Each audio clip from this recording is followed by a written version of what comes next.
नारद मुनि। नारद एक उपाधि है। टेलीविजन वाले जब दिखाते हैं कि नारद तो इधर की उधर लगाता है, झगड़ा कराता है, और एक मजीरा उसके हाथ में दे दिया जाता है, न जाने क्या क्या प्रक्षेप नारद मुनि पर लगाए गए हैं। लेकिन इस संसार के अंदर दो विद्वानों को देव ऋषि की उपाधि मिली। वे ऋषि नहीं बल्कि देव ऋषि। नारद को देव ऋषि कहा और बृहस्पति को भी देव ऋषि कहा। जैसे आचार्य एक उपाधि होती है, उपाध्याय एक उपाधि होती है, शास्त्री एक उपाधि होती है, ऐसे ही नारद भी एक बोलो उपाधि होती है। कुछ लोग भ्रमित हो जाते हैं कि नारद तो रामायण काल में भी थे, नारद तो महाभारत कालीन भी थे, लेकिन ये उपाधि है। नारद नाम का वो विद्वान रामायण काल में अलग था और महाभारत काल में नारद नाम का विद्वान बोलो जी अलग था। ये उपाधि है। तो कहते हैं कि वो देव ऋषि नारद महाराजा युधिष्ठिर के पास पहुंच जाते हैं, उनके राज दरबार में पहुंचते हैं और महाराजा युधिष्ठिर उनका बहुत स्वागत करते हैं और कहते हैं कि आज तो हमारा सौभाग्य है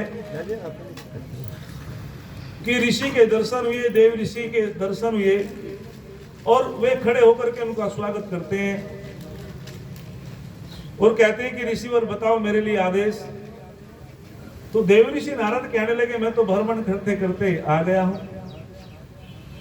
और उनकी जो है आपस में बातचीत होती है, लेकिन देव ऋषि नारद महाराजा युधिष्ठिर से कुछ बातें पूछते हैं। आज तो हमारा एक रटा रटाया वाक्य होता है, कोई किसी के पास कितना बड़ा विद्वान आ जाए उससे पूछते हैं और सुनाओ तुम्हारा क्या हाल है। कोई सन्यासी आ जाए उनसे भी पूछते हैं बताओ जी आपका क्या हाल है। कोई पढ़ने वाला ब्रह्मचारी आ जाए एक ही वाक्य बोलते हैं, लेकिन हमें व्यवहार भानु नाम की पुस्तक पढ़नी चाहिए और हमको यथा योग ही उनकी पूछताछ करनी चाहिए। यदि कोई हमारे बीच में सन्यासी आ जाए, वेदों का विद्वान आ जाए, तो उनसे पूछे स्वामी जी बताओ आपका वेद का प्रचार ठीक चल रहा है, साधना में कोई बाधा तो नहीं है। आचार्य विद्वानों से भी पूछना चाहिए। कोई पढ़ने वाला ब्रह्मचारी आ जाए उससे पूछे कि तुम्हारी विद्या अध्ययन में कोई बाधा तो नहीं है, आपकी दिनचर्या ठीक तो है। कोई किसान आ जाए उनसे पूछे आपकी खेती ठीक चल रही है। ठीक उसी प्रकार से देव ऋषि नारद ने जैसा पात्र था वैसी चार बातें पूछी। उन्होंने सबसे पहले कहा कि मैं आपसे चार बात पूछना चाहता हूं राजन। और वे कहते हैं कच्चित सफला वेदा, कच्चित धनम सफलम, कच्चित दारा सफला, कच्चित श्रुतम सफलम। वे कहते हैं कि मैं पूछना चाहता हूं कि क्या तेरा वेद पढ़ना सफल है, क्या तेरा धन सफल है, हे राजन क्या तेरी पत्नी सफल है, हे राजन क्या तेरा सोना भी सफल है। ये चार बातें पूछते हैं देव ऋषि नारद। और महाराज युधिष्ठिर खड़े होकर के हाथ जोड़ करके कहते हैं कि हे ऋषिवर आप बताओ, मैं तो इनको नहीं जानता, इनका समाधान तो आप करो। देव ऋषि नारद उनका समाधान करते हैं, लेकिन वे पूछते हैं युधिष्ठिर महाराज कि हे ऋषिवर मैं पूछता हूं कि आप ही बताओ इनका क्या समाधान है, क्या इनका उत्तर है। तो महाराज युधिष्ठिर ऋषिवर से निवेदन करते हैं कथम वही वेदा सफला, कथम वही धनम सफलम, कथम वही दारा सफला, कथम वही श्रुतम सफलम। कि हे ऋषिवर बताओ मेरा वेद पढ़ना सफल कैसे होगा, बताओ मेरा धन सफल कैसे होगा, बताओ मेरी पत्नी सफल कैसे होगी, और बताओ कि मेरा सुनना सफल कैसे होगा। तो तब ऋषिवर उनको उत्तर देते हैं कि सुनो राजन, आप श्रद्धा से सुनो, मैं बताता हूं तो ऋषिवर उत्तर देते हैं, अग्निहोत्र वेदा सफला। प्रधान जी क्या पहला उत्तर दिया? ध्यान से नहीं सुन रहे? अच्छा, क्या बताया? अग्निहोत्र सफला वेदा। जो कोई आचार्य हो और सभा का सभापति हो, उसको बहुत सचेत रहना चाहिए कि सर्वथा हमारे सुन भी रहे नहीं, बीच बीच में प्रश्न करना बहुत जरूरी होता है, अन्यथा उस सत्संग का कोई लाभ नहीं होता है। तो उन्होंने कहा अग्निहोत्र सफला वेदा, कि अग्निहोत्र करने वाले का वेद सफल है, वेद पढ़ना सफल है जो अग्निहोत्र करता है। और महर्षि याज्ञवल्क्य ने भी कहा था कि संसार के अंदर जितने भी कर्म हैं, सबसे श्रेष्ठतम कर्म अग्निहोत्र है। यज्ञ वही सर्वश्रेष्ठतम कर्म है, कि संसार में अग्निहोत्र सबसे श्रेष्ठतम कर्म है। जो भी हम इसमें आहुत करते हैं साकल्य पदार्थ, अग्नि देवता अपने पास नहीं रखता, और वो हजारों गुना बढ़ा करके सारे देवताओं को पहुंचा देता है। उससे वातावरण शुद्ध होता है, उससे जो है हमारे मन के संस्कार अच्छे होते हैं, हमारा वातावरण शुद्ध होता है। और जो ओजोन परत कमजोर पड़ गया है, इस यज्ञ में से, अग्निहोत्र में से ओजोन गैस निकलता है, वो ओजोन गैस को भी मजबूत करने का कार्य करता है। सूर्य की पराबैंगनी किरणें क्षण क्षण करके उसमें को आ रही है, और कार्बन डाइऑक्साइड के कारण, प्रदूषण के कारण, गंदी गैसों के कारण वो ओजोन परत में छेद हो गया है। जब हम अग्निहोत्र करते हैं, इसके अंदर से जो ओजोन गैस निकलता है, ये उसको मजबूत करने का कार्य करता है। ओजोन गैस जो है एक बहुत ही कीमती है, ये वातावरण को शुद्ध कर देता है। घर में जो गंदी वायु होती है, जो हमारे अंधविश्वासी फैलाने वाले जो भक्त लोग सियाणे, वे कहते हैं कि भूत प्रेत है। जिन घरों में अग्निहोत्र नहीं होता, वहां गंदी वायु इकट्ठी हो जाती है और वहां बीमारी होने लगती है, व्यक्ति चिड़चिड़ा रहता है। और जब अग्निहोत्र होता है देसी गाय के घी से, वहां का वातावरण शुद्ध हो जाता है और वहां की वे गंदी वायु निकल जाती है। तो अग्निहोत्र को कहा कि जो यज्ञ करता है उसका वेद पढ़ना सफल है। और जो अपने जीवन में कहते हैं कि स्वर्ग कामो यज्ञ, यदि हम सुख चाहते हैं तो हमें यज्ञ से जुड़ना होगा। बिना यज्ञ के हमको सुखों की प्राप्ति नहीं हो सकती। भौतिक प्रसाद हमारा हर व्यक्ति ग्रहण नहीं कर पाता, लेकिन महर्षि याज्ञवल्क्य कहते हैं कि जो हम यज्ञ करते हैं, इसकी जो हवि सुगंधमयी, भले ही चाहे कोई हमारे यज्ञ में श्रद्धा न रखता हो और हमसे कोई शत्रुता भी रखता हो, भौतिक प्रसाद को तो हर व्यक्ति ग्रहण नहीं कर सकता, खीर आदि हलवे का, लेकिन जहां तक इसकी सुगंधमयी हवि जाती है, वो सब ग्रहण करते हैं। वातावरण शुद्ध हो जाता है। जिस कर्म के करने से अरे शत्रु का भी भला होता हो, क्या उससे श्रेष्ठतम कर्म कोई दूसरा होगा? तो तभी तो कहा यज्ञ वही सर्वश्रेष्ठतम कर्म है, सर्वश्रेष्ठतम कर्म है यज्ञ। अगली बात उन्होंने कही कि धन सफल किसका होता है?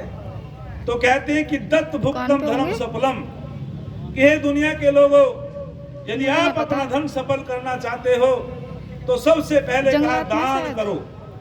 दान की बहुत बड़ी महिमा है। यदि हम अपने धन को ठीक जगह दान करते हैं, उससे राष्ट्र की रक्षा होती है, संस्कृति की रक्षा होती है। बिना दान के विद्यालय संस्थाएं भी नहीं खुल पाती, तो हमको दान करना चाहिए। शास्त्रों में दिया गया है कि अपने आय का 10% हमको बिल्कुल दान में खर्च कर देना चाहिए। त्रियो धर्म स्कंधा यज्ञो अधर्म दानम इति, कहते हैं ऋषि लोग कि जो है ये धर्म के 3 स्कंध हैं, इनसे धर्म की वृद्धि होती है। 3 चीज बता दी कि यज्ञ करने से धर्म की वृद्धि होती है, दान करने से यज्ञ बढ़ता है, और वेद का अध्ययन करने से धर्म बढ़ता है। और धर्म क्या है? कलावा बांधने को धर्म नहीं कहते, तिलक लगाने को धर्म नहीं कहते, काला चोगा पहनने को धर्म नहीं कहते। न लिंगम धर्म कारणम, अर्थात धर्म उसे कहते हैं जो अपने अंदर अच्छे गुणों को धारण कर लेता है, जिसका जीवन वेदानुकूल होता है वो धार्मिक होता है, और जिसका जीवन वेदानुकूल नहीं होता वो अधार्मिक होता है। आत्मन है प्रतिकूलानि प्रेषाम न समचरे, जैसा जैसा व्यवहार हम अपने लिए चाहते हैं वैसा व्यवहार यदि हम दूसरों के लिए करें, इसी का नाम धर्म है। महाभारत के ऋषि कहते हैं, हम चाहते हैं कि हम कहते हैं कि हमें सम्मान मिले तो हमें दूसरे का सम्मान करना चाहिए। हम चाहते हैं कि हमारी बहन का सम्मान हो तो हमें भी दूसरों की बहन का सम्मान करना चाहिए। जैसा जैसा व्यवहार हम अपने लिए चाहते हैं वैसा वैसा व्यवहार हमें दूसरों के लिए करना चाहिए, इसी का नाम धर्म होता है। और आगे बहुत सुंदर बात कही, मातृवत परदारेषु लोष्टवत प्रदर्वेषु आत्मवत सर्वभूतेषु यह पश्यति स पंडित है। अरे जो अपनी माँ की आयु की जितनी माताएं हैं उनको अपनी माँ जैसा सम्मान देता हो, ये धर्म है। अपनी बहन की आयु को दूसरों की बहनों को अपनी बहन समझता हो तो धार्मिक है। अपनी बेटी की आयु की जितनी बेटियां हैं उनको सम्मान देता हो, अच्छी दृष्टि से देखता हो, यही तो धार्मिक है, यही तो धर्म है, वही तो पंडित है। जो दूसरे के धन को मिट्टी का ढेला समझता हो, जो प्राणी मात्र पे भला दया करता हो, उनका भला चाहता हो, वही तो धार्मिक है। तो हमें सबको धार्मिक होना चाहिए। और जो व्यक्ति धार्मिक होता है वही तो नास्तिक होता है, जो वेदों की आज्ञाओं को नहीं मानता। नास्तिक को वेद निंदक है। हमारे ऋषि लोग कहते हैं जो वेदों की आलोचना करता है, वेदों की आज्ञाओं को नहीं मानता, वही तो नास्तिक है। जो वेदों की आज्ञाओं का पालन करता है वही तो आस्तिक है। आगे कहा कि पत्नी सफल किसकी होती है, तो तीसरे नंबर पे कहा हृदय वही पुत्र दारा सफला, अर्थात पत्नी की जो सफलता है वो बता दी सुप्रजा। जो अच्छी प्रजा वाली, जिसका विवाह संस्कार हो गया और संतान उत्पन्न नहीं होती, वो नारी कुंठित होती है, उसकी जीवन की सफलता नहीं होती है। और जो विवाह संस्कार के बाद में सुप्रजा वाले होते हैं, सुसंस्कारवान संतान जिनके यहाँ होती है, उस नारी का जीवन सफल होता है। मम पुत्रो शत्रुघ्नो दुहिता विराट है।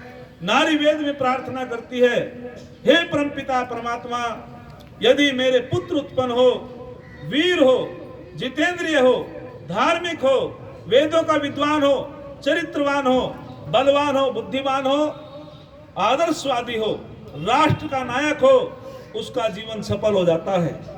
और यदि पुत्री उत्पन्न हो, विराट स्वरूपा हो, वेदों की विदुषी हो, वीरांगना हो, ऐसे माता पिता का जीवन सफल हो जाता है। मैं पूछता हूं, अधिक संतान सुख देने वाली होती है या कम संतान सुख देने वाली होती है? जी बताओ। कम। बेटी ने कहा कम संतान सुख देने वाली होती है। और कुछ ने कहा अधिक संतान सुख देने वाली होती है।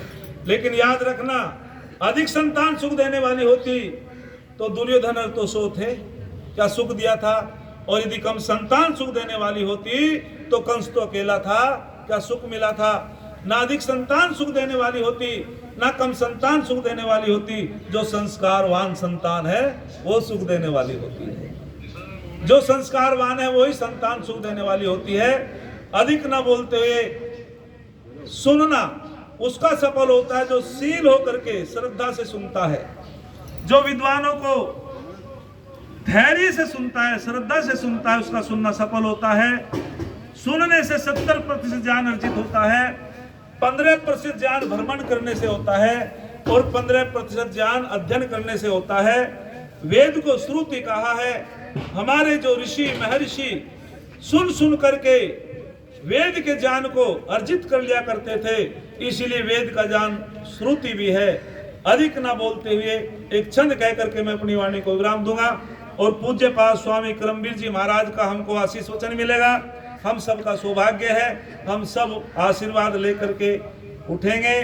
तो बहुत सुंदर किसी ने कहा, अपना मुकद्दर जो स्वयं है बनाते, दुनिया उनकी धुरी पर घूमती है, मेहनत ही जिनका धर्म कर्म है, सफलता उनके चरण चूमती है, सफलता उनके चरण चूमती है।